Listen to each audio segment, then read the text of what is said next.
All right. Good evening, everybody. I was talking to myself. I was muted. Welcome to week one. My name is David Kruder. I'll be your lecturer for the semester for 12 weeks. And I'll tell you a little bit about myself in a few minutes. And Mark Harf, our associate, will introduce himself as well. Hey, Mark. If I could all ask you to turn your cameras on. It's a very important thing, and I'll explain why that's so important in a few minutes. But it's important for you. It's also important for me, but mostly it's for you. Okay, so what I'd like to do this evening is just get to a little bit of an introduction, learn about each other, and we'll talk about our backgrounds, things like that. You don't have to actually speak. We'll start slowly. We'll do some polls. I hope to get to the point in this course where you're actually comfortable expressing your views. That's really, really important for you to be able to do that. So the sooner you can get comfortable with that, I think the better. I'll talk a little bit about the course and why it's important because this is going to be one of these courses where it really will set the stage for what you do in your career because analytics and change sort of go hand in hand. And we'll explore that a little bit later tonight. But for the moment, think about it as you cannot be effective as an analyst, right? From years of experience, you cannot be effective as an analyst if you don't know how to influence and persuade people to act on the basis of your insights. And that very act in and of itself of people taking a decision represents change to them. And so you need to understand how people approach change and how you can effectively lead that change, inform that change, guide that change. And so this is a critically important course, especially given the pace of technology change around us. Because most, if not all, of the hardcore technical work that you do may very well be done by a generative AI solution tool. And so you have to think about what's your value proposition, right? Your value proposition is going to be helping the organization move forward on the basis of those insights. Okay, so that's where we're headed. Just a couple introductory comments. As I mentioned, we're going to use polls. And so we'll use a poll everywhere. So if you wouldn't mind bookmarking, and I'll put this in the chat box for you.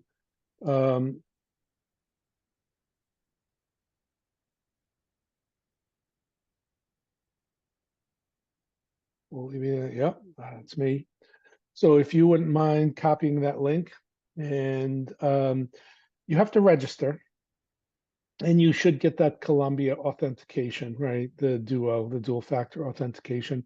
When you register, use whatever name you want us to call you by, Mark and I to call you by, and your fellow students. So I saw in your introductory posts, some of you use your Chinese name, some of you say either or, some of you say, I'd prefer if you call me by my English name. However you want to be called, put that in as your identity. Resume.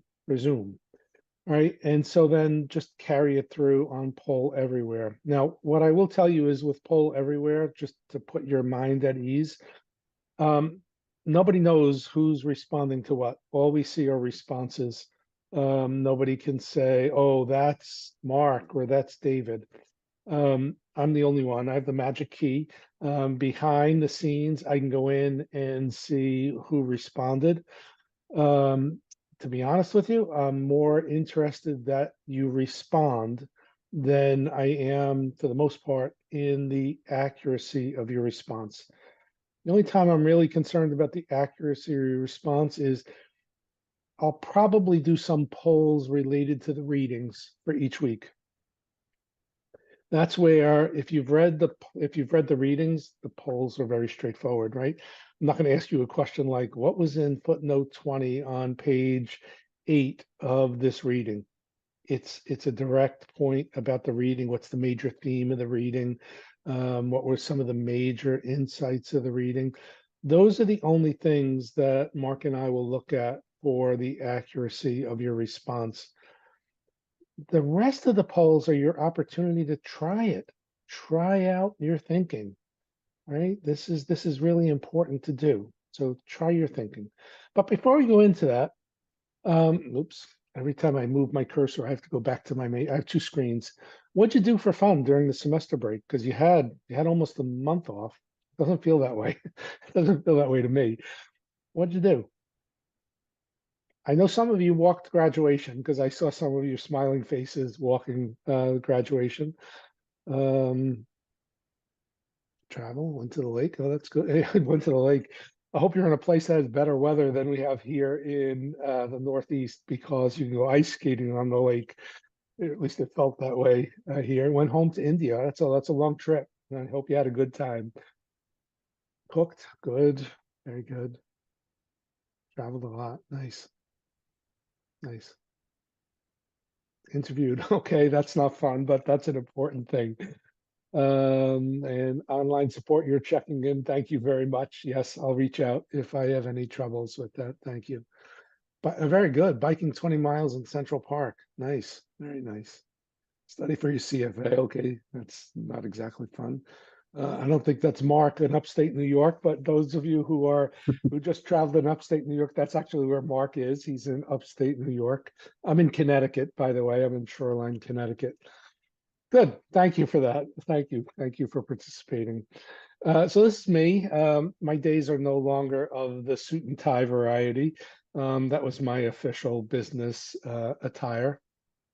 Um, I'm okay. Hold on. Hi, Professor. I'm having trouble logging into poll by school email because my Duo is not working. Okay, no worries. No worries. There are always glitches, and you're going to see. I just got a new computer, and I really hope that my technology woes are over with because last semester it was at least once a class where my computer would crash and I'd have to reboot. That's a Columbia computer, by the way, so I hope they've resolved that. I'm a senior lecturer. I'm also the associate director of our program. And this is my second career, if you will. In addition to my role at Columbia, I do some executive advisory work for PwC, PricewaterhouseCoopers. And some of you may know that trade school in the Cambridge, Massachusetts area called MIT. I'm an advisor to an innovation program at MIT that focuses on the uses of medical technology to address significant problems. And so I advise them in the context of how do you think about the value of technologies? How do you think about prioritizing and focusing on what you do?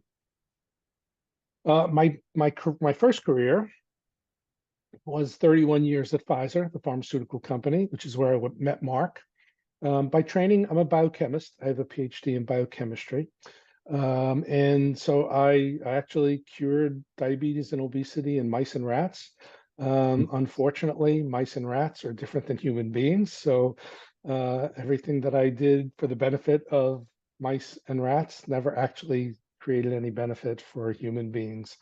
Although this is going to sound very depressing, it would have been, I guess at this point, almost 40 years ago, I worked on the same exact mechanisms that finally made it to the market in terms of what you would know now as Ozempic or Wegovy or Mounjaro, except it's a different world. At that time, nobody was interested in looking at those things for obesity.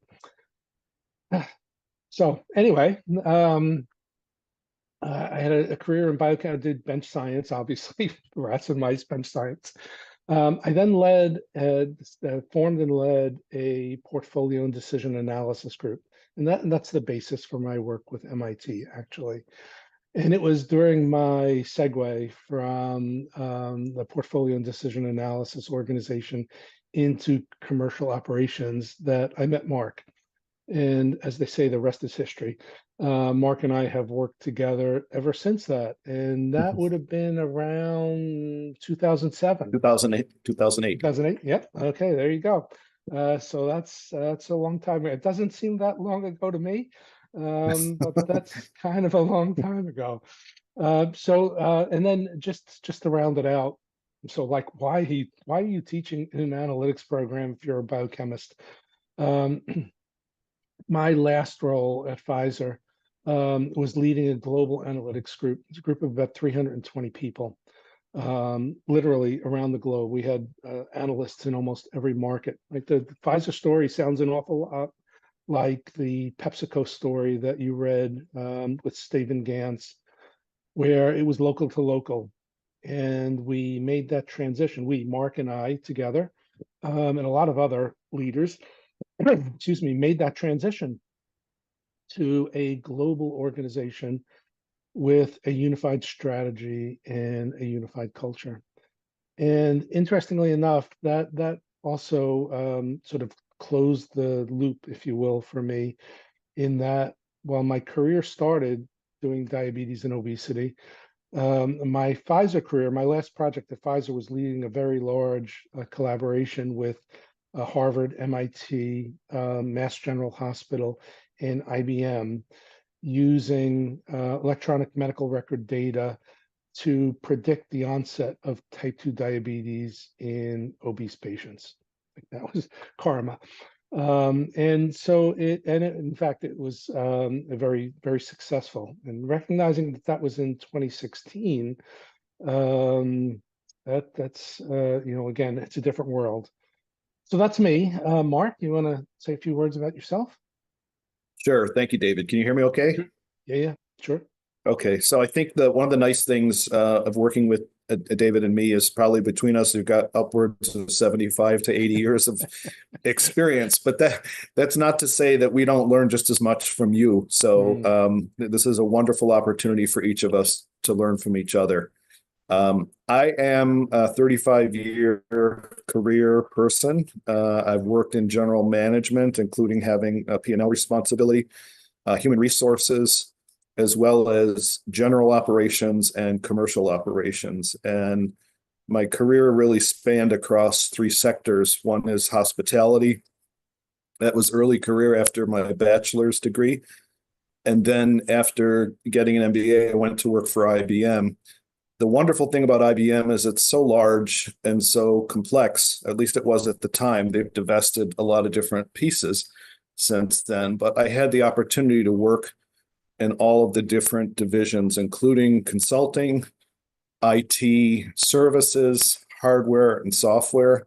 So it was a really good place to develop some very well-rounded business skills. And then the last 17 years of my career were at Pfizer, and wonderfully also at Pfizer as well. I had the chance to cross multiple different functions at the corporate level, including HR, as well as significant different job roles within commercial operations. And within that, a lot of marketing operations work, content management, content digitalization, supporting some of the multi-channel work that David led in terms of developing operating models and doing change management work, and then doing a lot of very deep operational work, including with the analytics team, running our outsourced analytics partnerships for advanced secondary analytics, and also knowledge management across all of the market research and advanced analytics functions in commercial that Pfizer has, which includes the workflow, the interrogation, the management of data, as well as the housing and storage for future knowledge and reuse purposes. So a lot of really great work and some significant analytic experiences, as you see highlighted there. I think one of the biggest ones was the change management, and it wasn't just in that multi-channel closed loop marketing role where I actually acted as an executive sponsor and leader for operating model work. I'd say all of my time at both IBM and Pfizer, in every job I held, because they were companies that were continuously transforming. And as AI and digitalization have happened, significantly accelerated the change management. So all of the roles that I had really involved a high degree of change management learning and building change management acumen. So hopefully this course will set the foundation for you to do the same thing. And as David said, help you to be even more effective, whether you want to, be an expert analyst or grow your career managerially. Looking forward to working together. Great. Thank you, Mark. Thank you. All right, now it's your turn.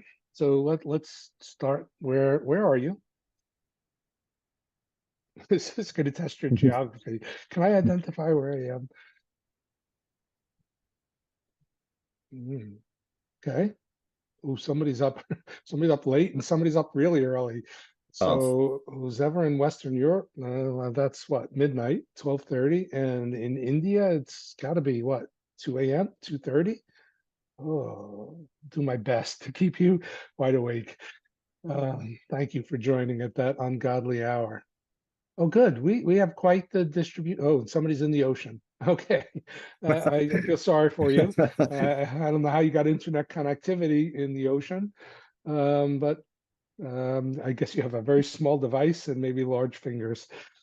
No, they changed Great. it. Yeah. Oh, there you go. You just survived. Excellent. Okay. Thank you for that. So we've got quite the distribution, which is great. Oh, here we go in the ocean again. All right. Very good. All right. Where did you get your undergraduate degree? I'm in Alaska. Bad network. Okay. No worries. NYU. Yep. That's a popular place. Yep. Rutgers. I'm originally from New Jersey. You might be able to hear that every once in a while. It sneaks through. Berkeley. Yep. Yep. Rutgers. Nice. Toronto. Cornell. Mm-hmm. Good. Ohio. Yep. Nice. See that? Got a lot in common. You probably don't even know each other. Maastricht. Okay, that explains Western Europe. Madison. Yeah. Actually live in Madison, Connecticut, not Madison, Wisconsin. Great. All right. Thank you. Lots of large universities. It's Yeah, wonderful. lots of large universities. No kidding. Yeah. What about your major? Yeah. Yep. I put my money on economics, finance, applied statistics, business administration. There you go. Yep. We'll see. Accounting. Yeah, that's a big one. Yep. I'm waiting for the biochemistries to come out. Come on. It's got to be another scientist. B A I T. Business analytics and IT. Oh, I guess. Okay. I guess. Math. Yep. Good. Commerce. Okay. Good. Math. Okay. Any liberal arts? Math is technically liberal arts, I guess, right? I guess. I think of it more as I'm waiting for STEM. English. Yeah. Yeah. Exactly. Non-STEM, non-quant. Um, one of the most interesting students I've had the pleasure of working with over the 8 years I've been with this program now had a major in art history, and this is when we were live in the classroom when I was on campus. And when she said that out loud, you could see everybody's head jerked around. She was in the back, and everybody's head whipped around to say, like, who's the art history major? And she brought such a different perspective to the conversations, and she did amazingly well. And to Mark's point about learning from each other, it was a great opportunity to get that different perspective. Right? That's where sparks fly in a good way, not in a bad way. That's where the fundamental breakthrough ideas are generated at the intersections of disciplines, not within the same discipline. Great. All right. What about your work experience?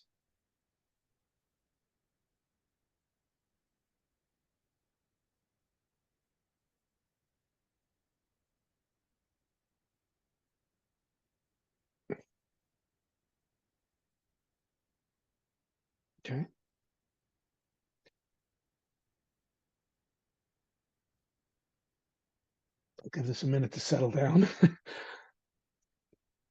Yeah, and they're not an unusual distribution, but the real importance of this, the reason why I asked this question is, again, it's to Mark's point of we all have the ability to learn from each other. And so it's not, okay, those of you who have internships, you're going to learn from the people who have 3 to 5+ years of experience. Ask questions, because sometimes the most provocative question is, why do you do it that way? Because if the person goes, well, that's the way we do it, that's a thought-provoking question, right? So ask questions. Say, why that way? Why not? Whatever the case may be. This is the opportunity to learn from each other.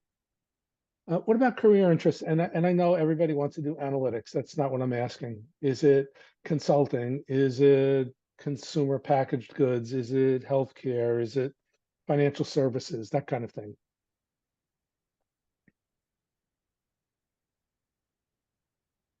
Great. Good.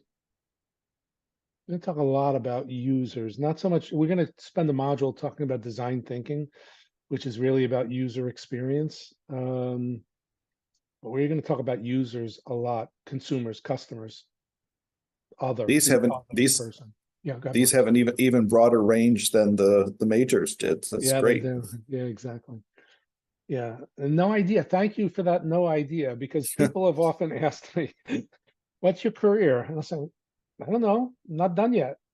I'll tell you what it was when it's over." They're still exploring different things. Look at the number of different things that both Mark and I have done over the course of our careers, right? So asking a college student, "What do you want to be when you grow up?" I don't know. I don't know what I want to be when I grow up. Great. Thank you for that. Now, the really important point, Earl, so thank you for participating.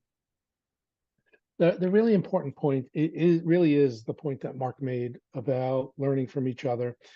And that's the point about diversity, right? So the diversity is really important, but diversity actually only works if people contribute what they believe, and they're only going to contribute what they, not what they believe, what their experience is and what they know, what their knowledge base is, what their views are, if they feel comfortable doing it.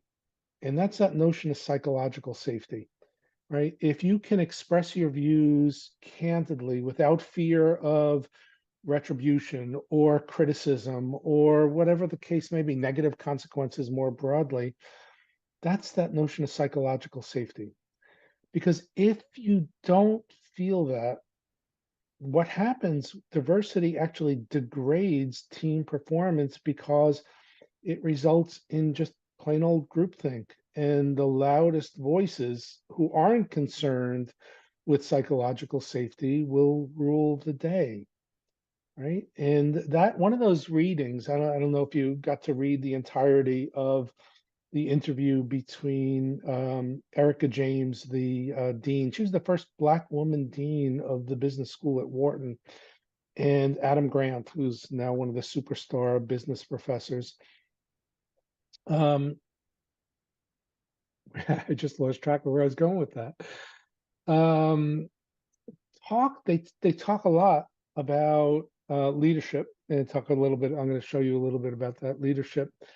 But this notion of contributing, right? So Adam Grant talks about the fact that he was resistant to do courses online because he believed the only way to teach was in the classroom, and the only way to get engagement was face to face. Because of that business school ethos of, I'm going to cold call, and I you can take a deep breath, because I'm not going to do that. I'm not going to do the cold calling. And of course, he was forced to go online during the pandemic. And what he found was that he got more engagement online. And he did that by using the chat box. So he would ask, just do your virtual raise hand if you've got a question. If you've got a burning question, just write in the chat box, burning, and he'll stop mid-sentence or whatever it was. And he had another code word for, I fundamentally disagree with what you're saying, and I want to talk about it. And he'd stop and have those discussions. And that's what I'd like to do. That's what I'd like you to feel comfortable doing, right? I don't pretend to have all the answers. I don't have that level of hubris.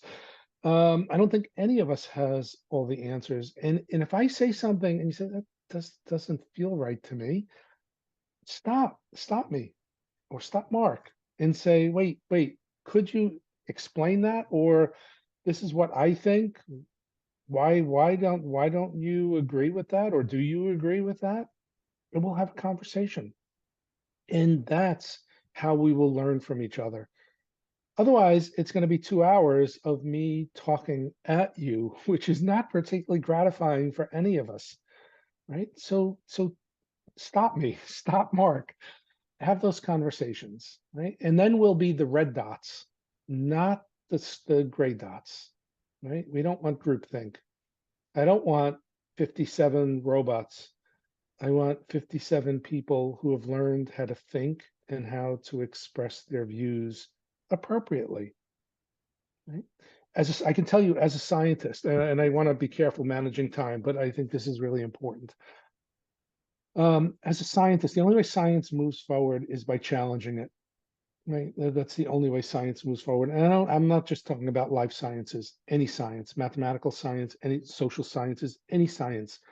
Those ideas have to be debated rigorously. And so we would, as a scientist, as a life scientist, I would go to meetings where the questions were just brutal. I mean, just so direct and so scathing, but they were about the data, not about the person, right? It could be your ideas are the dumbest ideas I have ever heard, but it was never you are the dumbest person I have ever met. They may have been thinking that, but that it was always let's rigorously debate ideas. And then the meeting would end and you'd go have coffee, you'd go have lunch or whatever the case may be, and you'd move on from there. Right. And that's the idea of psychological safety. There was no recrimination from expressing views. And the same thing here, right? This is a safe environment. This is as safe as it's going to get, right? There's nobody's career is at stake. Nobody's sort of life situation is going to change as we discuss some of these situations. It never gets safer than this because there's never the heat of the moment where tensions are high and people's careers are at stake. So learn by trying it, express your views. Okay. So norms and expectations go both ways, right? There are expectations that Mark and I have of you, and there's the flip, what we will deliver for you. So our request for you is be fully present. Right? This class is for you. It's not for me. It's not for me to talk. It's not for Mark to talk. It's for you to learn. Engage. Please keep your camera on. I'm going to show you a couple provocative slides in a second. Your participation is critical. The content, the concepts, I should say, are not exactly rocket science. Right? These are not particularly complex concepts to internalize. No, let me rephrase that. To understand, to internalize them and to be able to act on them and do them well is really, really difficult. And the only way you can learn that is by trying it, by doing it. Practice. There is a definite practice effect to this. So participate, ask questions, challenge, things like that. What should I do if my laptop's camera is broken? There's not much I can suggest you do that other than if you can get a new camera from Amazon, that would be wonderful. If not, I understand if your camera's broken, don't worry about it. My other request is submit your assignments on time. We only have 12 weeks. And if you fall behind, catching up is going to be really difficult. And one of my, yeah, go ahead, Mark. Sorry. I would just add, David, that even though the concepts themselves aren't rocket science, the assignments really require some deep thought and some reflection on how you respond to the questions that goes beyond the simplicity sometimes of what's at hand in terms of change management. Yeah, absolutely. Absolutely. I'm going to show you a video, an Adam Grant video of this sort of the black and white of situations. It is very rare that things are binary. It's either absolutely right or absolutely wrong. There are definitely better ways of thinking about things or expressing things and worse ways, but it's rare that there's only one right way and wrong way, right? That's not in the world of leadership. Maybe in the world of analytics, not in the world of leadership.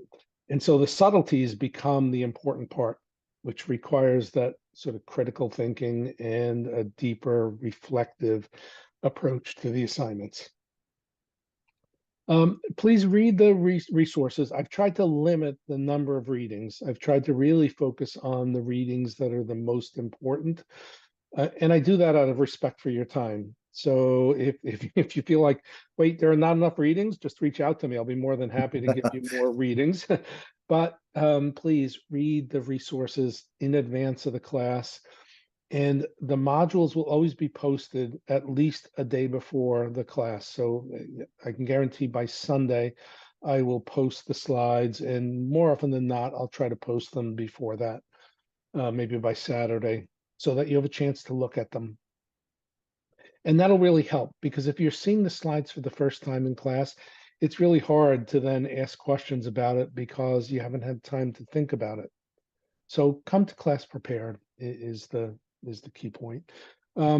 So that's what Mark and I will do. Your slides will be posted in advance of class. We're both responsive to emails. I have office hours. I'll show you a slide for that in a second. And we'll turn around the grades as quickly as we can for the same reason, right? If we fall behind, catching up is really difficult. And it's important for you to at least get feedback before the next assignment is due, so that you've got a sense of what you're doing well, what you could improve, things like that. Okay. We already talked about Zoom. Polls are part of the participation grade. So somebody just posted, Jiying, you just posted for attendance, should we need to ask questions in every class? No, I welcome it, right? If you've got questions in every class, by all means, ask questions, right? This 12 weeks is going to be sort of a continuous arc. So it's not like your undergraduate program where you had a course, I'm in class, move it aside, the next class is different, the next class is different. This is more of a continuum. So if we fall behind, like for example, if we don't finish tonight, no worries. I can guarantee you that sometime by the end of 12 weeks, we will have covered everything that we needed to cover. We may not have covered every ounce of it in the given class, but we'll cover it all. The polls will be part of that participation grade. So either through questions or through polls, participate, test your thinking. And then the other thing I'd ask you is, this is part of that trust and credibility thing, or academic integrity. Don't share the content. Don't post it. I've seen way too many of my things on Course Hero and other places. Please don't do that. Don't share it. And don't share the videos. You will have access to all the recordings and the videos. Again, as a Columbia policy, please don't post that or share that. These are my office hours. So I have scheduled office hours. They start tomorrow morning at 9 o'clock. So Tuesdays 9 to 10 and Thursdays 4:30 to 5:30 are my scheduled office hours. If for whatever reason those hours don't work for you, just send me an email. We'll find a mutually convenient time to get together if you want to talk to me. There's the Zoom link. It's not going to change. It's the same Zoom link for Tuesday and Thursday for the entirety of the semester. And it's in the syllabus in Canvas as well. So you don't have to go back to the slides and say, where do I find this? It's in the syllabus. Mark's available by appointment. He doesn't have scheduled office hours, but reach out to him if you want to talk to him. These times, I set the time. So most of the time I wind up with looking at myself in the camera during office hours, because the most popular office hours are the ones that are immediately before an assignment, because that's when you have questions. This is your time. If you've got questions about my career, not my career, your career, um, or what can you learn from my career? It's your time. Come talk to me. Be more than happy to talk to you about whatever is appropriate to talk about, professionally related. All right. So what's the deal with why am I making such a big deal about the camera? This was guidance from the director of speaker coaching at TED Talks, TED.com. And her, without going through her guidance, the most provocative thing, the most insightful thing was, think about, you would never think about showing up at an in-person meeting with a bag over your head, but it seems perfectly acceptable to do that in a virtual environment, in a remote environment, by turning your camera off. Think about that. Would you really hide your face in public? I've stopped asking, well, why? For a while, I would do a poll. What prevents you from turning your camera on, other than a technology issue? And I sometimes, even in person, got the response, I don't like people looking at me. It's like, well, first of all, do you realize that your pictures are about the size of a dime? So it's not like, oh, I got spinach stuck in my teeth. Somebody's going to see spinach stuck in my teeth. No, I can't. And you're about this big on my screen.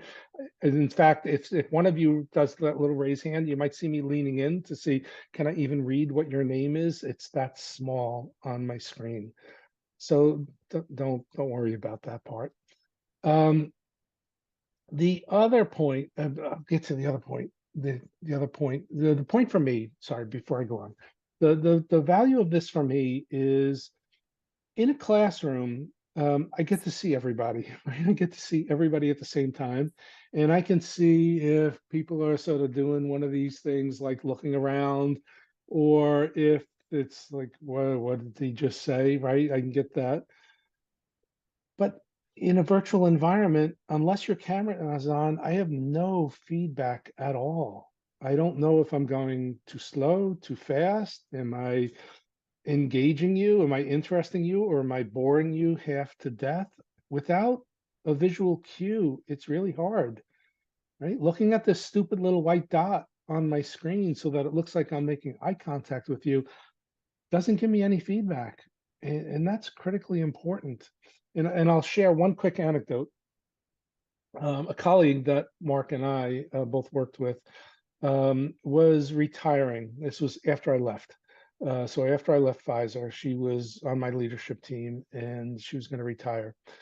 And so the coordinator for her retirement event reached out to me and said, "Would you mind recording just a 2 or 3 minute tribute to Helen as a person, Helen as a professional, Helen as a friend?" I said, sure. I didn't ask, well, why didn't you invite me to the party? I said, sure, I'll be more than happy to record a testimonial, if you will, to Helen. And it was around this time of year, so it was beautiful. It was, the flowers were in bloom. We live in the woods. I live in the woods here in Connecticut, and so we have hummingbirds and butterflies, and they were all over the place. So I thought, let me just go outside and record this on my back deck. So I did it so that the camera was pointed toward the woods, and you could literally see hummingbirds and butterflies in the background.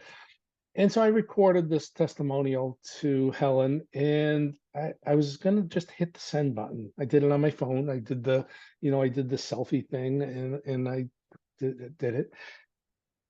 And I thought, you know what? I better look at that just to make sure before I send it.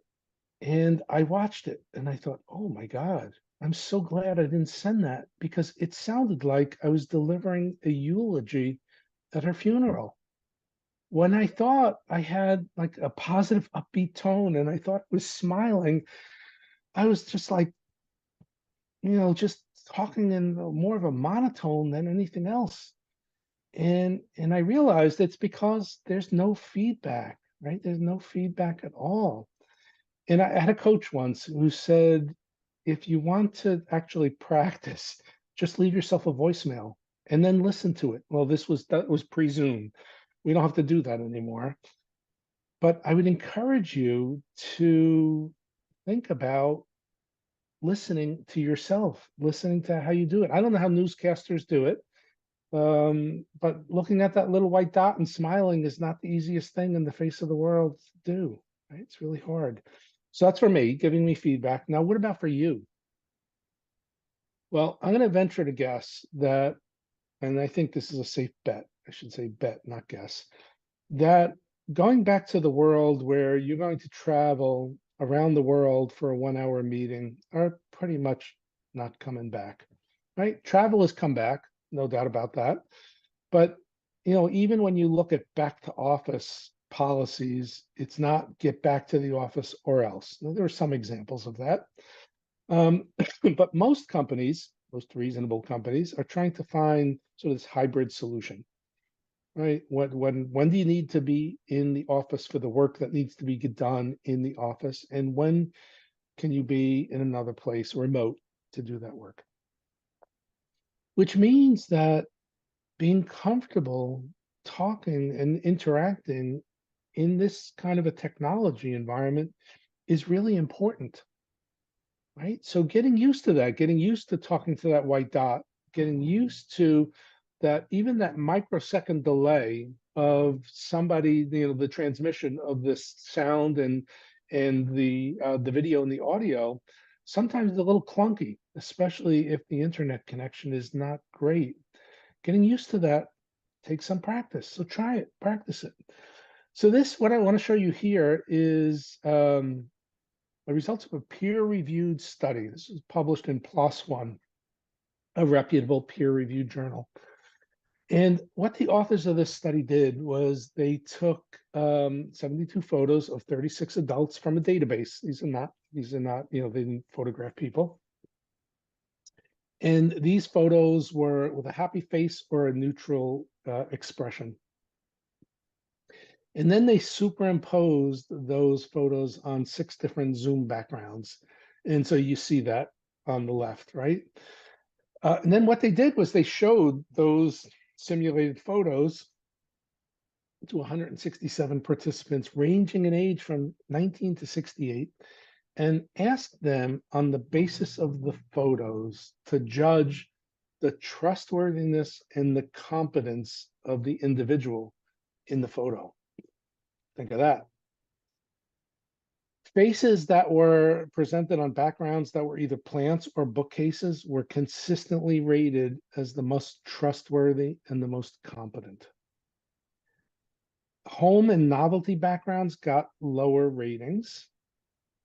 Smiling made you more, quote unquote, more trustworthy and more competent, regardless of the background.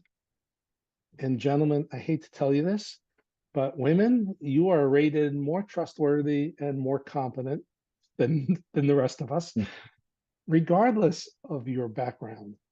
Now, as true analysts, I'd be willing to bet that half of you, at least half of you, are saying this is a bunch of crap. This is just garbage. There's no data that would link what I look like to how competent or how trustworthy I am.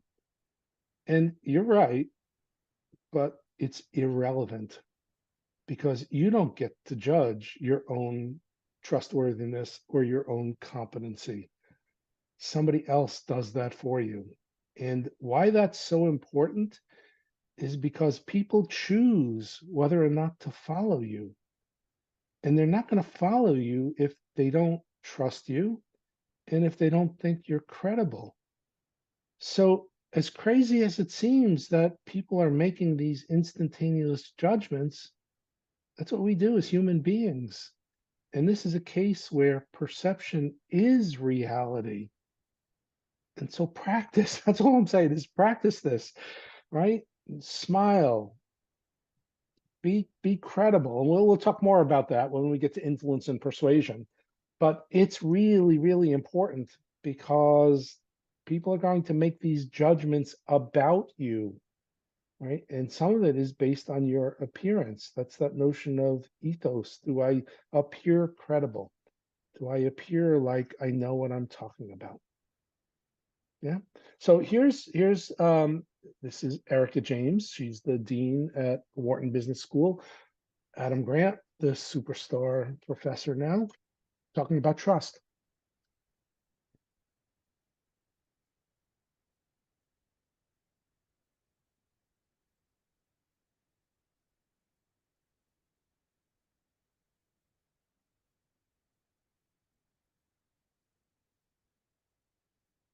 David, the audio is not Oh, projecting. thanks. Oops, sorry, I didn't mean to do that. Let me just let me share it again because I didn't do share sound. Sorry, I apologize. Let's try that again. You can see my slide again. Yes, you can. Let's see, how do I do that? Okay. So, I think 10 years ago, we still had a pretty singular imagery of what leadership looked like. And it was largely based on the, military model. It was a command and control model. And I think we were starting to see a shift in that. And I think especially over the past 10 years, and I think even more especially over the last 2 to 5 years, we've seen more leaders acknowledge and engage in practices of behavior that are much more inclusive, that are much more inquiry-based, that are much more collaborative, that are much more engaging. And one of the tenets that I think is just absolutely fundamental to good leaders is the ability to build trust and the ability to be perceived as trustworthy and the ability to identify where there's opportunity for enhancing the trust that exists either in an interpersonal relationship with the people that you're working with, or trust within the teams, or quite frankly, trust in the organization or the institution. And I think in the absence of trust, it becomes nearly impossible to achieve the goals that you have as a leader or as an organization. Okay. Yeah. So I want to make a point. I want to clarify a point. When Erica James is talking about leadership, she's not talking about being the boss. She's talking about leadership as a behavior, not leadership as a role. And anybody can be a leader. Not everybody is a leader. You can be a leader from the bottom of the organization. You can be a leader from day one. It's about identifying opportunities, aligning people around those opportunities, and executing. That's leadership, right? And there are lots of managers who are not leaders. There are lots of heads of organizations that really aren't leaders. They may be authority figures, but they're not leaders. And trust in that context of leadership as a behavior is so critical because, again, I said this a bunch of times this semester, people choose whether or not to follow you. You can't be a leader if nobody is following you, working with you. And they choose that, not you. You cannot conscript them. Right? That's the military model, conscription. Does not work. You cannot conscript people. Even as the CEO, if you say, I want you to change, it's not that people salute and say, yes, sir, yes, ma'am. How much change do you want? It doesn't, the world does not work that way. Yeah. Okay. I think Okay. So that was that was Adam Grant about to chime in. It's the voice in my head. We're going to hear him again in a few minutes or toward the end of the evening.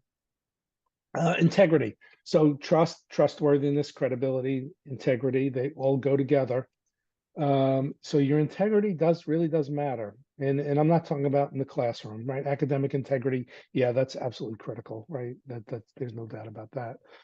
But the work you do will impact people, will impact organizations. And by impacting organizations, you're impacting the people within those organizations. And so people are going to rely on your results and hopefully make decisions on the basis of your results. And so doing that with integrity becomes critically important. So you have to be honest. You have to provide reliable information, honest, sometimes very uncomfortable with that level of honesty. that guides organizational decision-making. My view is the applied analytics is decision-making. What else are you applying analytics to? Decision-making, informing decisions. That's applied analytics. And so being very honest is critically important. And so being dishonest, the flip of that, will harm your reputation and severely limit your impact, right? The Mark can speak to this much better than I can, but the quickest way to get walked out of any organization is by doing something that's dishonest. That is the quickest route out of an organization.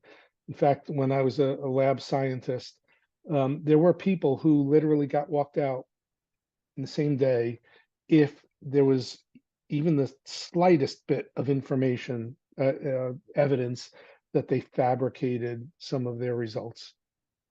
Just it's not tolerated. There's a zero, this was meant zero tolerance, right? Organizations, including Columbia, often says we have a zero tolerance policy for thus and such. I can tell you as for a fact, this really was zero tolerance, as in, I don't even want to hear your story. Get your stuff together and leave. You're done. That's important. And here's just a quick example of the consequences. Hey, No, go David, ahead, if I could just add 2 points before we leave that slide. I think one is, for the folks, especially who are earlier in your career, understanding the integrity value in the companies you're exploring and what that culture is like is really important, right? Because you want to work in a place that has high integrity. And so I think that's one point to make. The other, on this point of trust, is I think most people on this call will say, of course, I'm a high integrity person as an individual. But the other part of the equation is your partner, whether it's the head of marketing, a general manager, a strategist in the line of business. They bring their own perspectives on trust from their personal life into their business life very often. You'll find some people are very easy to partner with because they tend to be trusting up front. Other people may be a little bit more challenging to partner with because they make you earn your trust, or they may have suspicion around, what is analytics going to do to their decision rights? And so I think it's really important in this particular topic area to also understand your client or your partner in the organization and how they'll work with you on the analytics side. Yeah, those great points. Thanks, Mark. Yep. Yeah. So here's an example of consequences, right? PwC in China and Hong Kong, they were fined. Right? There's an audit consulting company. They were fined because their colleagues, their hires in China and Hong Kong cheated on a training exam. Now, how does PwC go to a client to sell an audit business when it's been published in at least the Wall Street Journal, and it made the Wall Street Journal, it made the Financial Times and whatever other times you're thinking about, that they got fined $7 million for a lack of oversight of their colleagues cheating, trustworthiness, right? Those are the consequences, right? Those are severe consequences. So a couple of polls and I'll give you a break. I'll give you a 5-minute break. So we're going to talk just a few minutes about change, and this is just sort of to level set how we think about change. And this cartoon is quite often used that when somebody asks who wants change, everybody's really eager to change. But then when sort of the rubber hits the road and you say who's ready to change, all of a sudden everybody looks at their shoes like I should have polished my shoes before I came to work today. And that's what we label as resistance to change. But as we're going to explore in 2 weeks, that's overly simplistic. That is just way too simplistic, that resistance to change. And maybe the most pointed way of making that very comment real is, would winning, now this is outdated already because lottery's now over $1 billion.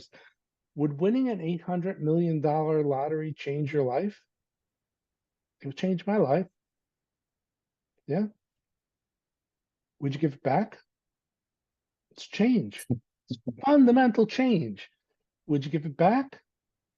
Probably not. I think that's probably the safest bet I could ever make, is that you're not going to give back $1 billion winning lottery ticket, right? You'll live with the change. So that means it's not change per se.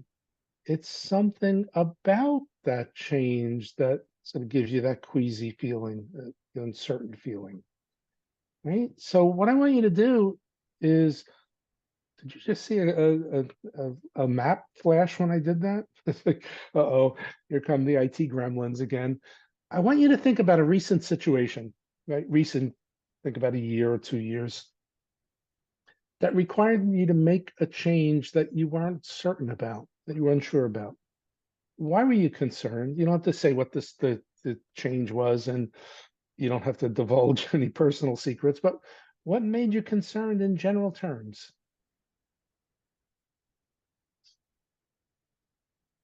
Somebody just flashed up a chat. Oh, okay.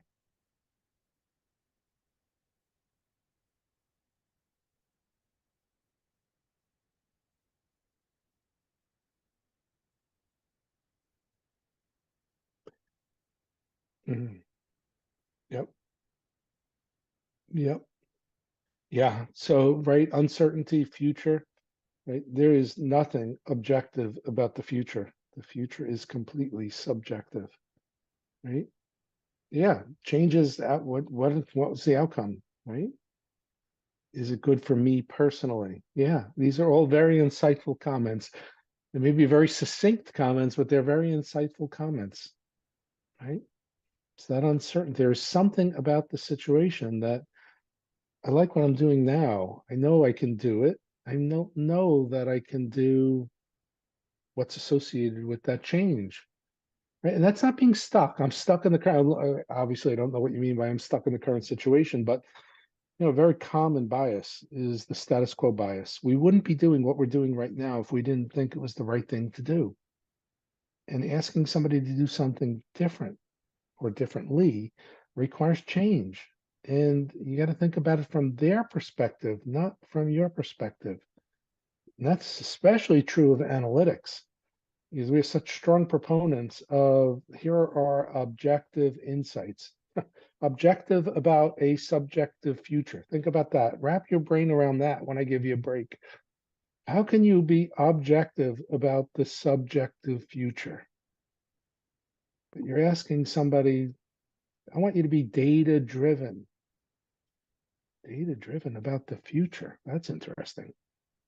That's what we're going to explore, because that's the crux of leading change associated with analytics. There's a conundrum in there, right? If any of you can give me one single thing that's objective about the future, other than proverbial death and taxes, we'll have a much longer conversation. I can't think of anything. Anyway, okay. So just a couple quick questions. Right? Then I really will give you a break. Whoa, did you do that? Or even if you did, let's do it again. So what are your beliefs about change? So during change, meaning change that lasts, is driven from the top down. It's based on a visionary leader, driven from the bottom up, or it's based on organizational learning. And of course, you might say, well, it depends. That's my favorite answer. It depends. And it does, which is why I didn't give you a part A, part B, B and C, C and D, right? Those GRE kinds of questions. Okay. I'm not going to comment on any of this because we're going to explore these things. Again, just level setting.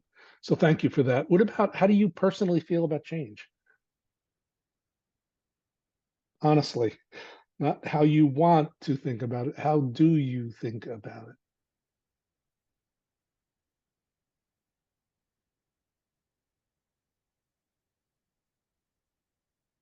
Okay. We're going to explore this in 2 weeks, literally 2 weeks from tonight. We will explore this. And I'm going to put a very fine point on this as we give you a real example related to analytics, and we'll see, right? I'm going to sort of bookmark these results without knowing who responded what, and see if they move around a little bit when I put such a fine point on it. Last poll, and I really will give you a break. What do you see as your role as you either if you're entering the workforce, great, as I enter the workforce. If you're already in the workforce, what do you see as your role?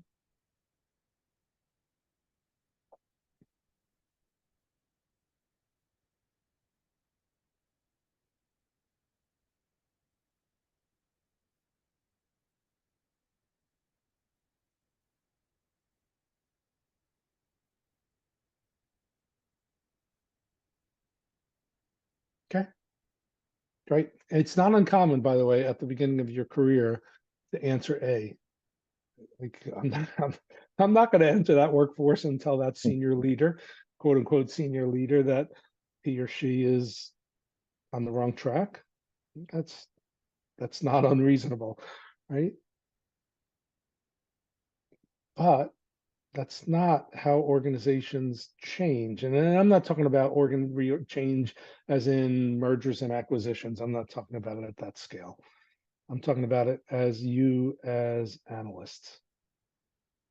All right, so let's take a break. It's 7, let's call it 7:13. Come on back in 5 minutes, 7:18, and we'll pick up from there, and I'll show you a couple of videos and talk a little bit more about the course. So come on back.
All right, if I could ask you all to come on back.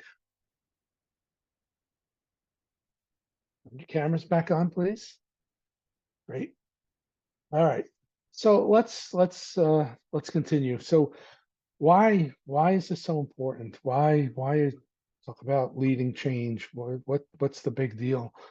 I find these results, and these are results from McKinsey. They're not unique to McKinsey. Many people have unfortunately repeated these kinds of statistics. On average, executives spend about half their year managing different change initiatives of one form or another. It's not one thing for 6 months, but if you were to look at what people do over time, about half their time is associated with managing some form and some aspect of a change initiative. Okay, less than 40% of change initiatives produce a performance improvement in the organization. Less than 40%. And it's not that these are dumb people. And 30% made the situation worse. So this is really, really hard to get right. And that's why we're going to spend so much time talking about how do you do it and how do you stack the deck so that you got a better chance of getting it right. Right? The other aspect of this is that the pace of change is accelerating so rapidly. Right. So just look historically, right, from 1900, look at the lines and look at the spacing between the lines, right? So you had this nice slow uptake of like electricity, of automobiles, of stove. Look at the stove, right? Look at how long that took to reach some level of diffusion. Automatic clothes washers. And then all of a sudden, you get these lines that are almost vertical lines, and they're stacked up against each other, meaning that one after another, right? And we see this a lot.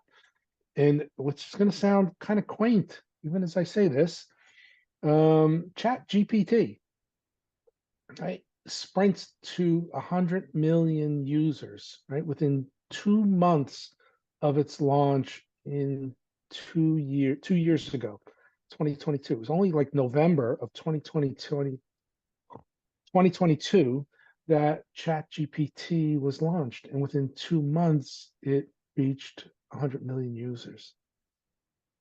Less than 2 years ago. Last week, GPT-4 Omni was launched. I want to show you this video because this is profound. Is the king in residence at the moment? Yes, it looks like the king is in residence right now. The royal standard flag is flying above Buckingham Palace, which is the signal that the monarch is present. How exciting to be there while the king is home. Try and tell me exactly what they're doing right now, please. Right now the ducks are gently gliding across the water. They're moving in a fairly relaxed manner, not in a hurry. Occasionally, one of them will dip its head under the water, probably looking for food, and then pop back up. I even know when a taxi is coming with its orange light on. I think I'll hail it to get home. Yes, I spotted one just now. It's heading your way on the left side of the road. Get ready to wave it down. Great job hailing that taxi. It looks like you're all set to go. That's a good dog right there, leading the way into the taxi. Safe travels. That's not a person, obviously. The blind person is obviously a person. The voice, the woman's voice, is GPT-4 Omni. Right? Now that is transformative change.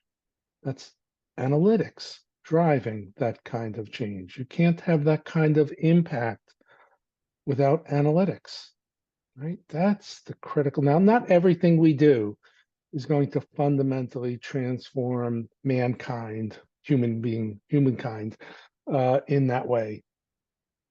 But that is a profound effect. And now we'll look not next week, week after next, in 2 weeks, we'll look at what that means for analytics itself, the practice of analytics.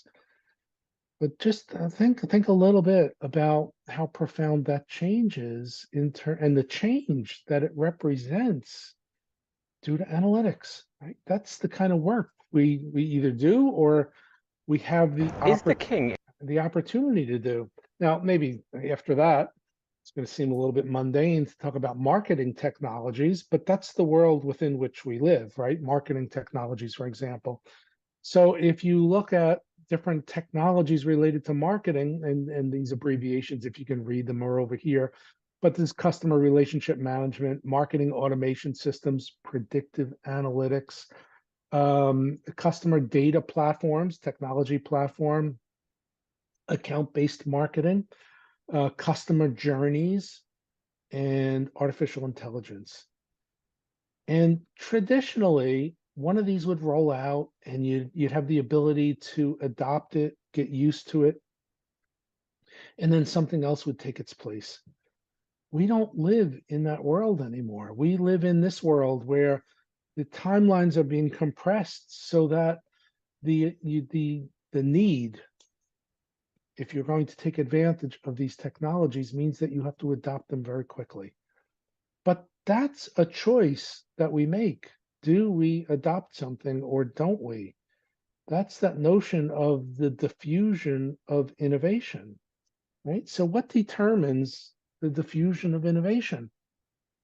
This is the work of Everett Rogers. He's done a tremendous amount of work on what constitutes, what influences, I should say, the diffusion of innovation, the rate at which innovations are adopted and sustained or not sustained.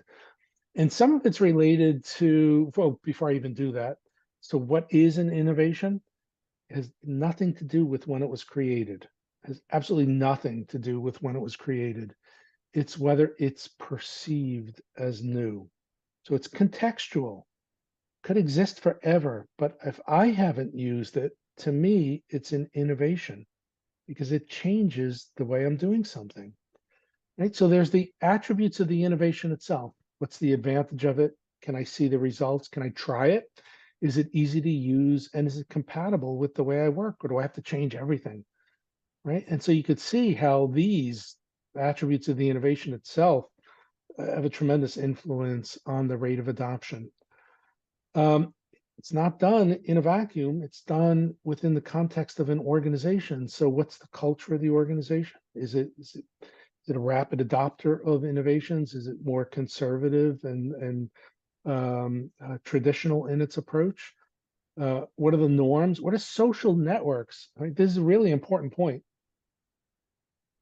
While the so you all know the notion, I assume you all know the notion of early adopters, then the early majority, then the late majority, and then the laggards. Well, the early adopters adopt on the basis of the attributes of the innovation. The early majority adopt based on their social networks. So if they have connections to people who are in the early adopter group, they'll adopt. If they don't, they won't. They're taking their cues from other people, social cues. Right? We're human beings. We're not automatons. What about us, our credibility, our efforts at promoting the innovation? How much do we communicate it? It's not my data speak for themselves. I can guarantee you, your data do not say a single word. You are the voice of your data, right? You are the voice of your insights. You have to communicate that.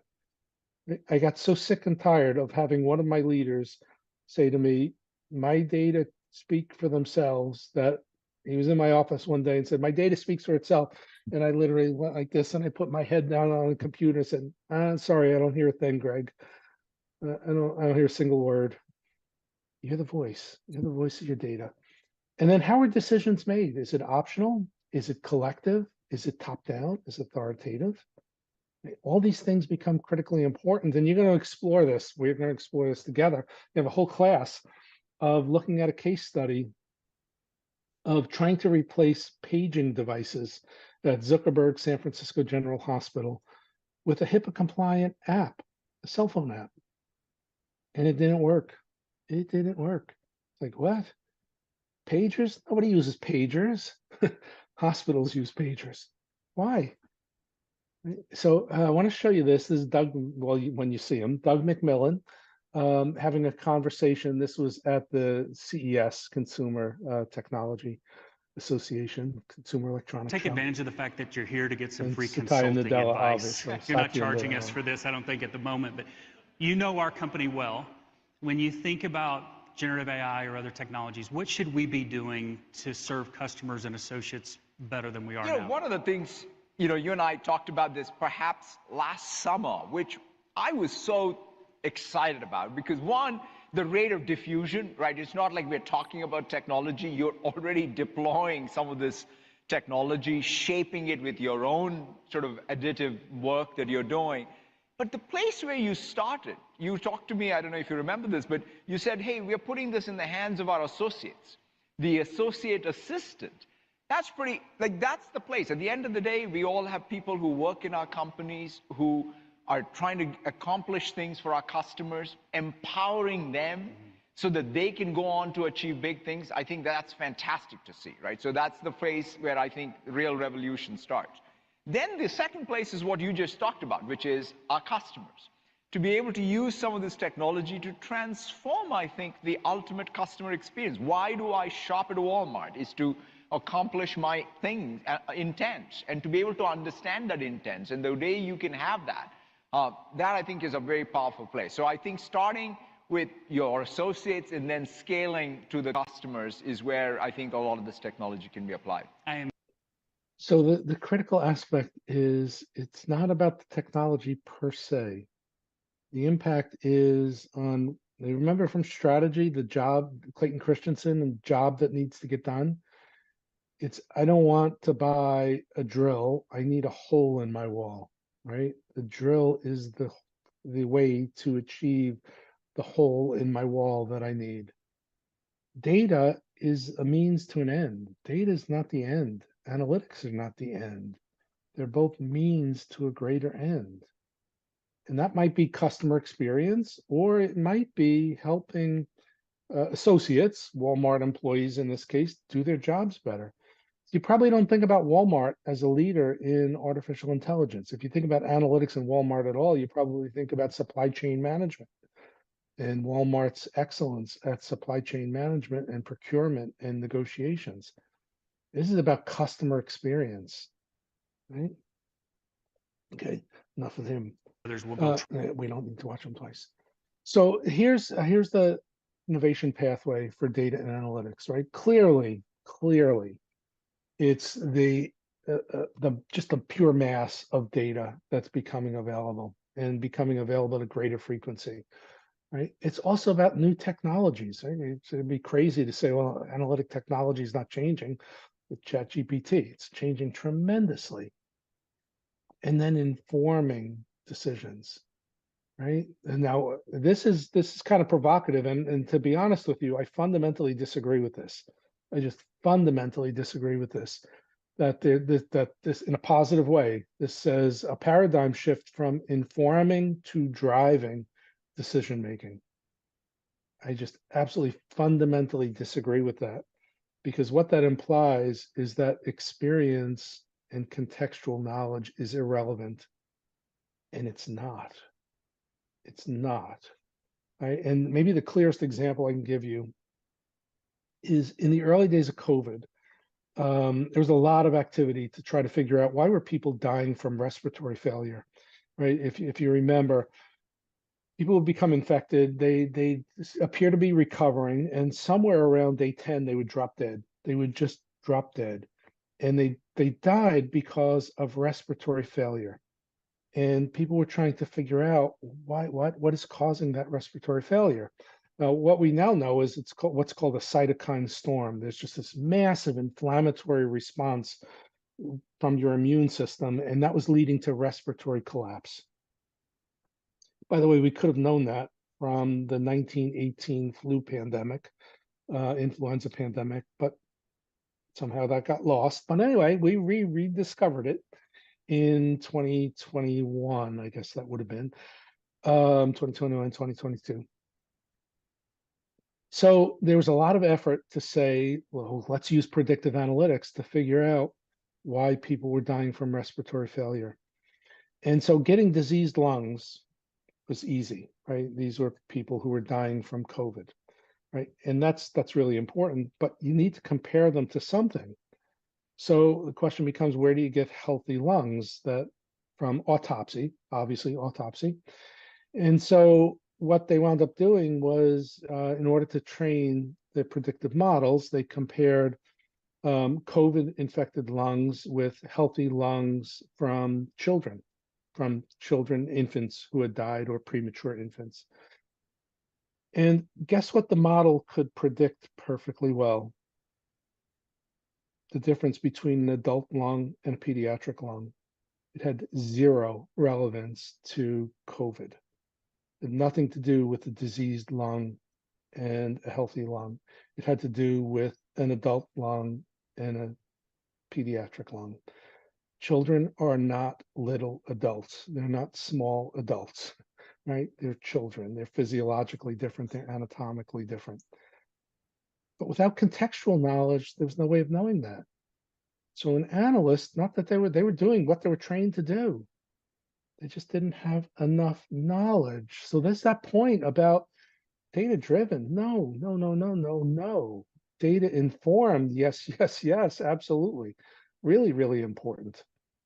Right? The data has to, the decision is in the context of what is the purpose.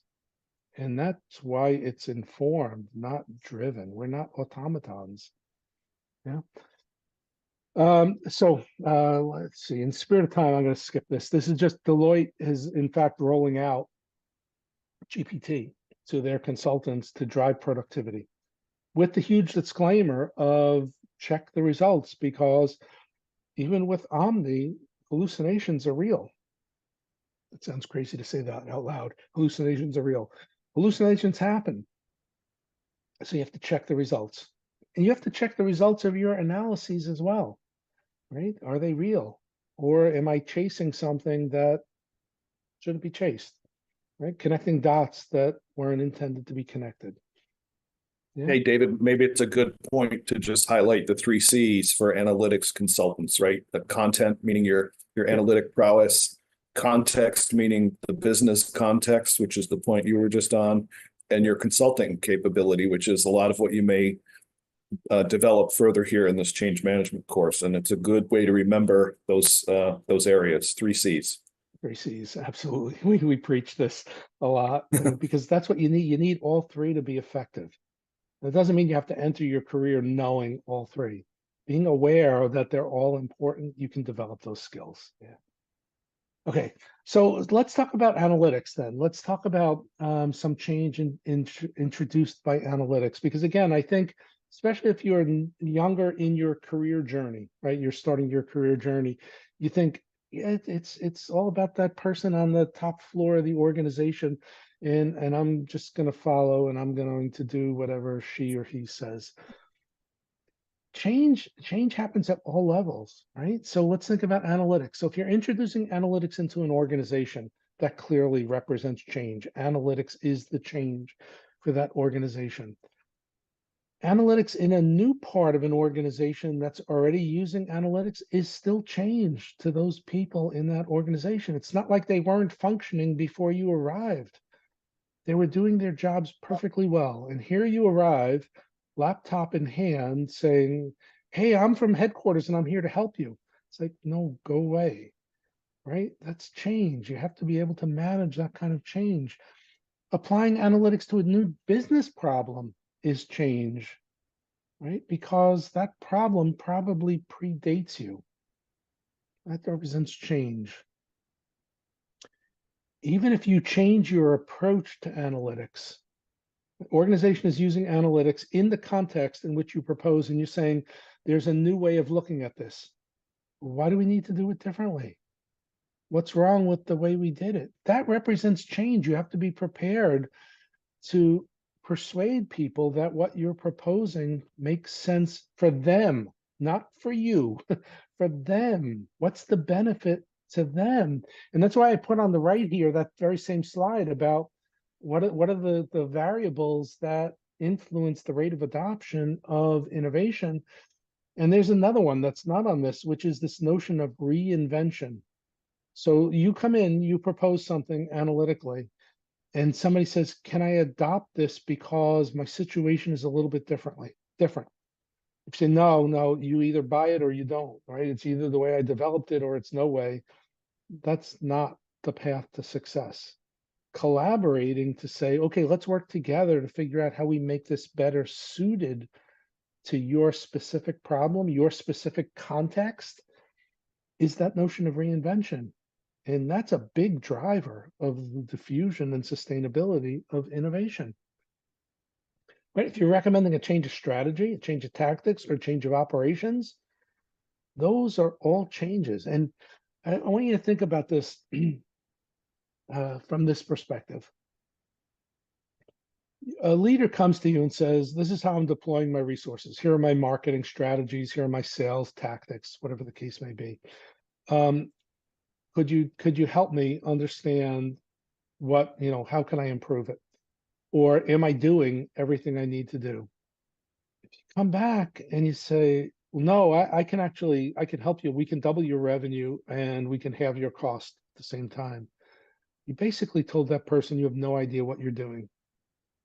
Because without me, you were achieving half your revenue at twice the cost base.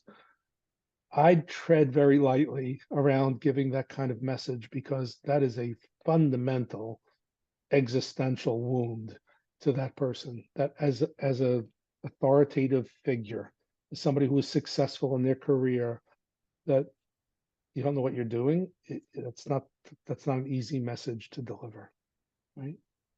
So change associated with analytics is absolutely critical. It's hand in glove, right? It doesn't happen. And from an academic perspective, right? This notion, advice falls short when analytics neither creates change nor produces outcomes. Your results are interesting at best. That's interesting. I can't tell you how many times I've heard that over the course of my career. That's interesting. Now go away. That's intriguing. Now get lost, right? The litmus test, and you're going to hear this a lot in your career, is whether your analytics has a real world impact, right? Now, in an organization, especially in an organization in the current economic environment, demonstrating value is critically important. And if you're in a P&L situation, yeah, you can do it. You can demonstrate, here's the revenue I generated, here's my cost base, here's what I'm doing to reduce my cost base, here's what I'm doing to increase my revenue and increase overall profitability.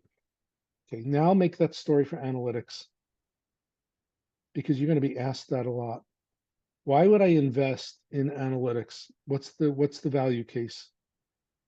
How do you prove the value of analytics? You have to think about that. And we'll talk. So it's not like that's the last time you're going to hear me talk about this. We'll explore this a little bit. But being able to track the impact you have, recognizing that execution against your insights is somewhat out of your control. Let me rephrase that, is out of your control. You're going to be held accountable for that. How do you do that? Right? Here's a real world example of that. So this is the U.S. Air Force, right? This is the FA-18 fighter jets, right? State-of-the-art fighter jets. It's the quote unquote one of the most valuable aviation assets, meaning lethal weapons. But there's a problem, right? And that problem is reliability, that they have high maintenance needs. And at any given point in time, like half of the fleet, that's the appropriate word here, fleet of aircraft were down for maintenance issues. So not only was that a huge waste of resources, money, these things are not cheap, right? These are very expensive fighters. It's also a security issue in that they're not ready for missions. They're sitting in a hangar because they're not operable. So I guess it's Navy, not Air Force. So the Navy wanted to do something about this. And so they set a goal that they needed to increase the fleet of available aircraft from 260 to 341 in a year. And people all said, that's impossible, that's impossible, that's impossible. Well, guess what? analytics made it more than possible. So through the use of analytics, they not only got to 341, they got to 360 operable aircraft within 1 year. Now, that's a lot, right? That's a huge impact. And here's the kind of anticlimactic answer. They created issue trees. They created issue trees. Now, when you think about analytics, drawing an issue tree isn't probably not the first thing you think about, right? You think in artificial intelligence, machine learning, predictive analytics, all that good stuff, all that cutting edge stuff. And here I am telling you, just creating an issue tree solved the problem. How could that be? Well, it solved the problem because it enabled people to make decisions about where to focus and make decisions, right? This is going to sound like, oh, he just said the most heretical thing that he could possibly say. It's not about the amount of data you have, it's about the amount of relevant data you have. So where do I collect relevant data to enable decisions to get these aircraft out of those hangars? And that seemingly simple thing, right? Think about the amount of change that was required, right? In a hierarchical command and control environment like the military, to come in as an analyst, not a pilot, not an engineer, an analyst, and say, we can create charts, issue trees to show you where to focus. That's a big change. But what it ultimately drove was a fundamental change in the Navy that exists to this day. They've got a program called Get Real, Get Better. And it's the use of analytics within the culture of the US Navy. Right? Now that requires not only analytics savvy, it requires pure leadership skills, the ability to influence and persuade in that environment. So that's the real world impact. So I want to come back to Adam Grant and Erica James again, and they're going to talk about leadership. That's why I ended with that leadership. I'm curious how you have found psychology They're both psychologists, by the way.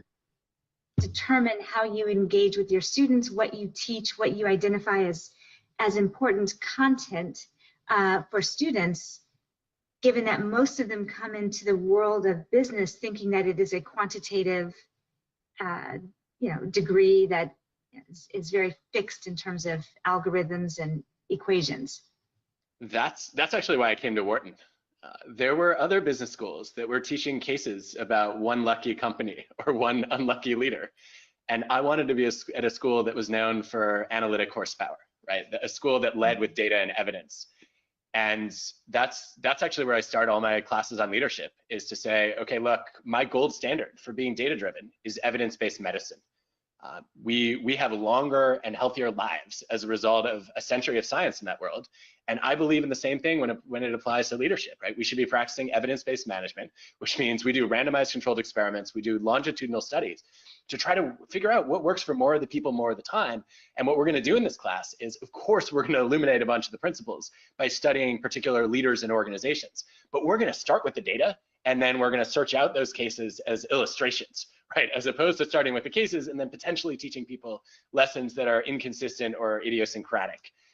And I think one of the things I hear pretty frequently, especially when I work with executive MBAs, is they're at a point in their careers where they say, wow, like some of us, we did undergrad business degrees and we wish we had paid attention to this stuff earlier. And my goal when somebody finishes a class of mine is that they never have that thought again, right? That they invest in building the leadership skills that are going to be relevant to amplifying their impact, to say, you know what, no matter how high you climb in your career, you cannot succeed alone. And in fact, the higher you climb, the more your success depends on the ability to make other people successful. And if you don't invest with the same discipline and the same analytical rigor in figuring out what effective leadership skills look like as you did in operations or in finance, then you're actually limiting your ability to succeed in your career. Wholeheartedly agree. And it's been fun for me to see you and your management colleagues and others actually who are so data informed in how they build leadership capabilities. And it's interesting. People often refer to the leadership skill sets as the soft skills. And I tell them, and it's been my experience, it's the hardest thing any leader will do, right? Because there's no equation. You can't plug in some numbers and get an answer, right? Every circumstance is different, and it requires your own level of emotional intelligence and intellect and interpersonal savviness to be able to get out the best in the people that you're working with. That is brilliant.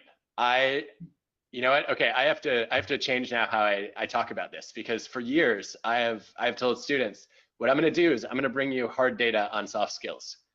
And what you just made me realize is I'm still implicitly endorsing the idea that these skills are soft. And your reframe to say, actually, these skills are the hardest things to master, I think it actually captures in a much more meaningful way both the importance and the difficulty of practicing the kinds of skills we teach as psychologists. So I will be quoting you on that one. And there's no more hard data for soft skills. The skills are hard. So that's what we're going to try to cover. Right? There's no right or wrong answer. That doesn't mean all answers are right, by the way. I've gotten this feedback. You told me there's no right or wrong answer, therefore my opinion is as good as yours. That may be true, right? I'm not judging the value, but that doesn't make it right. Right? It's got to be thoughtful. It's hard, right? These are hard skills to master. Leadership is not an easy thing. So I want you, we'll come back to this at some point, but I want you to sort of, I'm trying to give you enough things to think about over the course of a week or so that it's, I'm going to try to be a little bit provocative, like I did about data informed versus data driven. And that's not a bad thing, by the way. It's not like I'm poo-pooing data driven. We'll talk about data driven in a couple slides.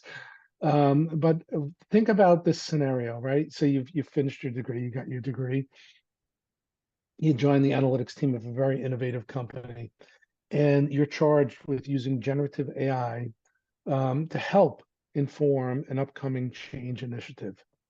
And so you got it. You brainstorm in your own brain some opportunities. You identify some areas where AI can augment, not replace, augment the work that your company's strategy and change group. You're an analyst, and there's change efforts tend to be driven either by the strategy group or a change organizational effectiveness group, and you're there to help them. Literally, I'm not being facetious. You're there to help them and augment the work that they do. So you see this as an opportunity to have an impact for your organization and an impact on your own career. And so what you do is you say, well, you know what, during the early stages of the change initiative, we can generate content to communicate what we're trying to achieve.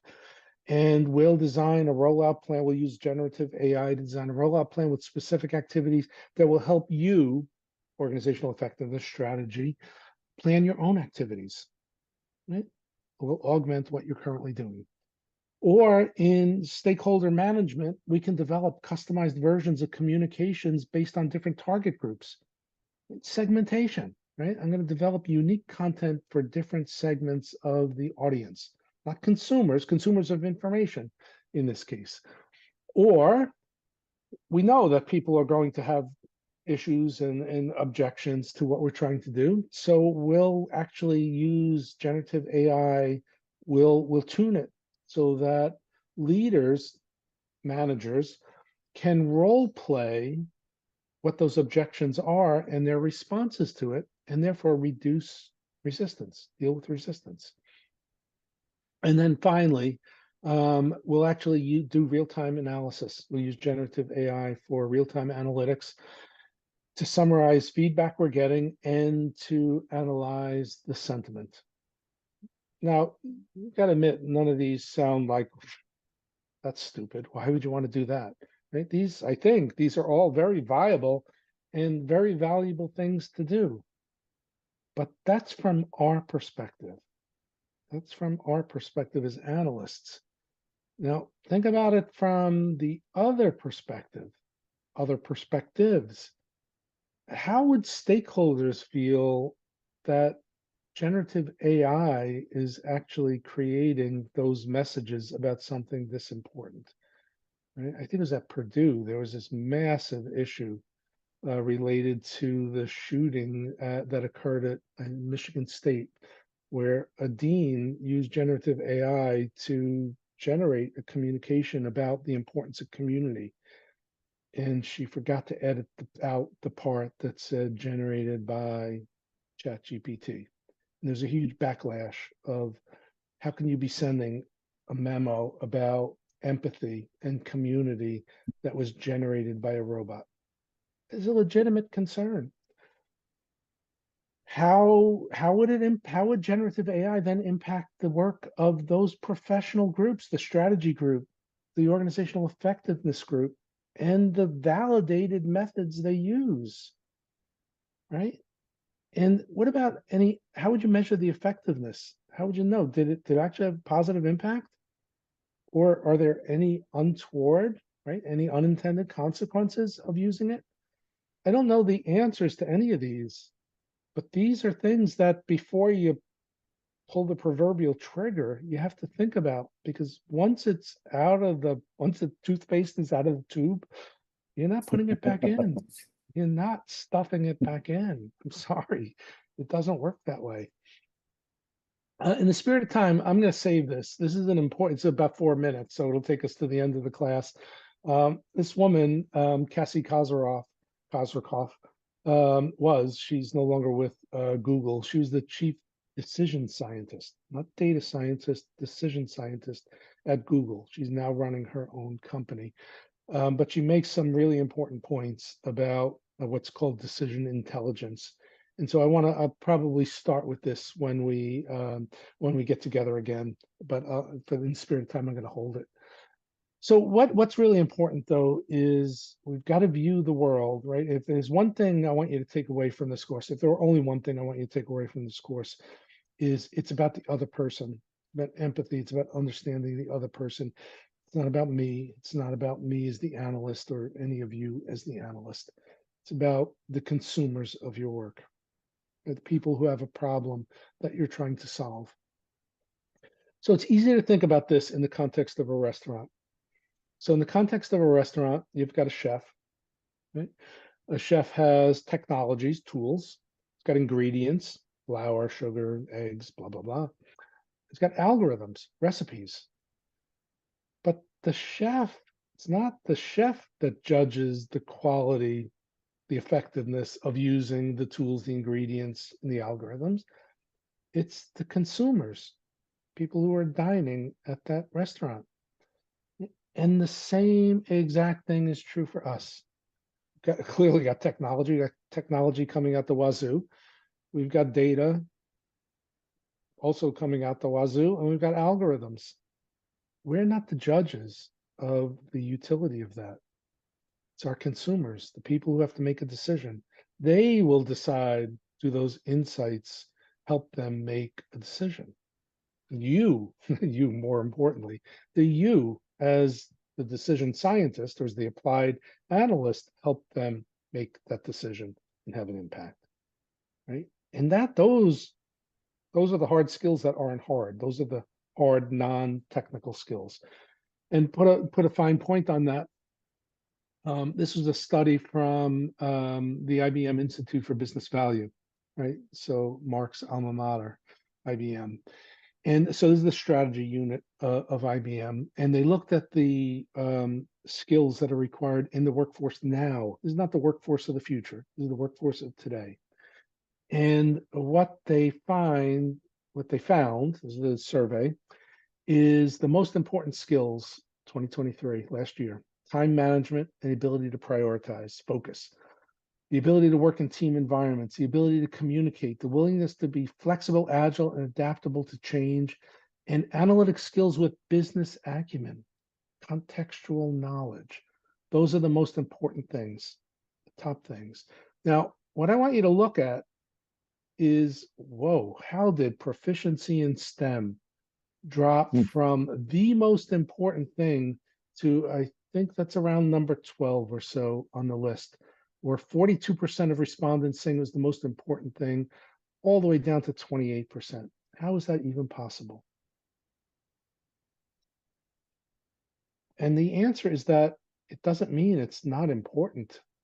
In fact, it's just as important today as it was in 2016. It's just not sufficient. It's table stakes. You won't even be considered without it. But the question is, what do you bring in addition to it? Right? That's the critical thing. And in fact, PwC and Deloitte found that they had to provide remedial training to their new hires because new hires lacked the ability to present, to work in a team environment, and to communicate effectively.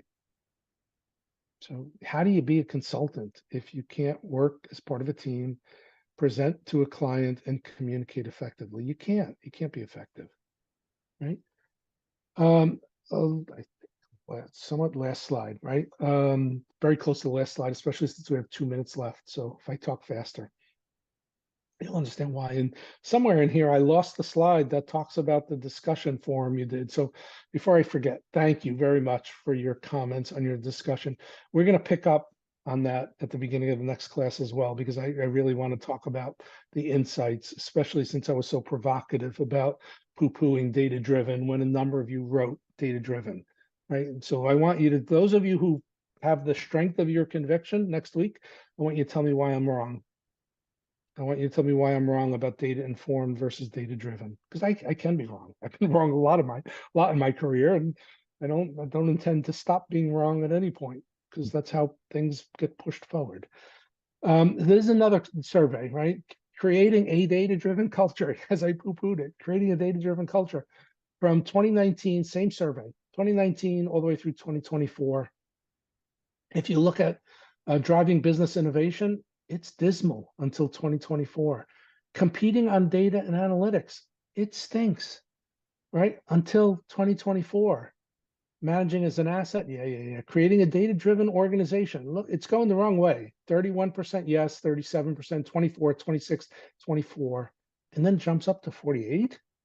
How did that happen, right? Establishing a data and analytics culture, 20% up to 42%.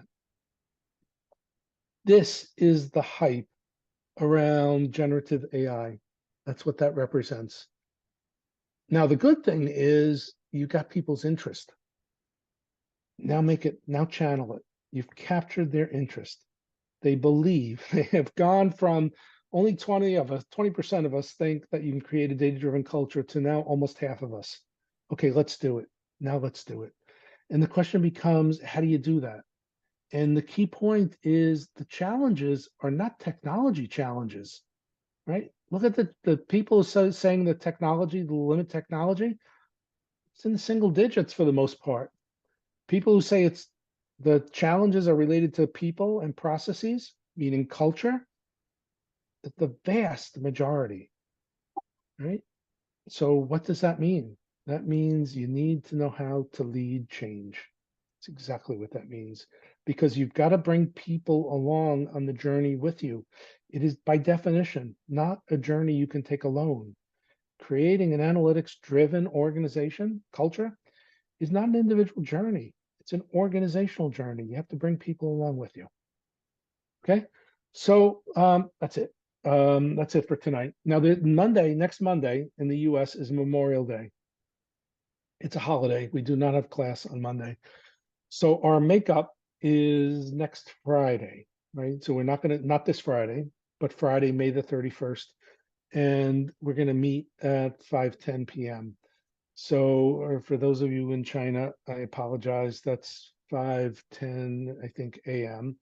as opposed to 6:10 a.m. I apologize. For those of you in India, you'll at least get to bed an hour earlier than you would have gotten to bed if I had that class at 6:10 p.m. Again, fortunately for us, it's only one makeup in the entire semester.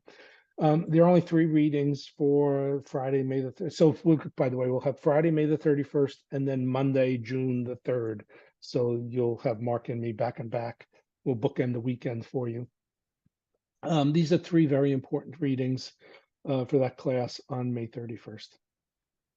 And again, I'll come back to Cassie Kasparov and the Adam Grant video as well as the Stefan Gans, and talk about what are the insights. What did you find intriguing from that? And we'll talk about that a little bit. Okay. Comments, questions? You got me at 9 o'clock tomorrow morning. If you want to talk to me, I'm around on 9 o'clock tomorrow morning. All right. Thanks, everybody. Thanks for your patience with the little bit of overtime. I'll see Bye, you everyone. next week. Bye-bye. Okay, thank you. Bye. Bye-bye.